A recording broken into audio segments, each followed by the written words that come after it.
căn vô lại cả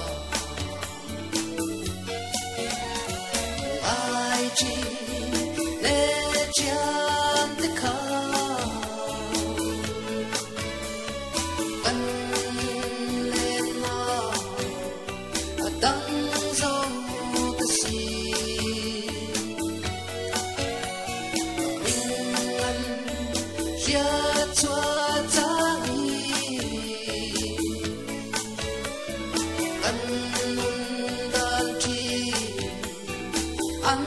đòn kia về nó ăn lên về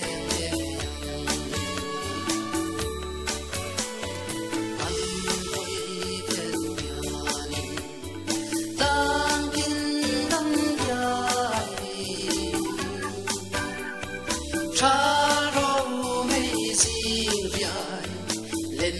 có lên lên trên đắm phim lên